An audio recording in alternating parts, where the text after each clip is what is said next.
World War II veteran Andrew Moore died without a will or a family to bury him. But instead of letting him remain unclaimed in a morgue, his neighbors decided to give him the hero send-off that he deserved. Those two neighbors, Bill Sheppard and Korean War veteran Nick Addams, join us now to share their story. Thank you, gentlemen, for being with us. Thank you for having us on. You're Glad welcome. to be here.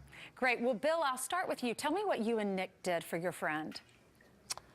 Well, Nick died in December after a slow decline over about a 2-year period. And we just immediately decided to do the right thing and to provide for Nick's proper internment. And so how did this all come to be? You all live in the same apartment building together? Nick and I have lived in the building for a number of years, and we've known Andy for a number of years. And so we looked at each other and just said, do the right thing. What is it? It's proper burial. From that point, we researched and found that he qualified for a burial at Arlington National Cemetery, which, of course, pleased us immensely. And Nick, what happened next? Well, I took the ball and went to Arlington Cemetery. I used to be a tour guide at Arlington, so I knew the ins and outs of who's allowed and who's not allowed. And Andy was clearly allowed to be buried by cremation, not in the ground. There's separate requirements for in the ground.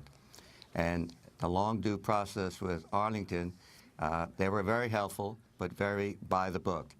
And eventually, with the help of the medical examiner in D.C., I was designated as the, quote, person allowed to dispose of the departed.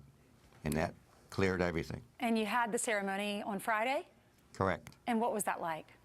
It was awe-inspiring. I've seen hundreds of them from afar as a tour guide, but I've never been in one of the ceremonies.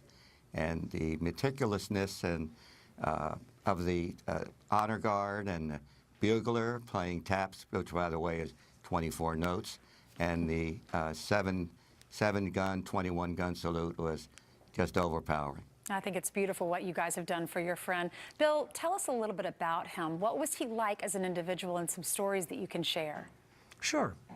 I moved into the building 15 years ago, and shortly thereafter, I was coming home one evening, and I noticed Andy would sit out on the front stoop.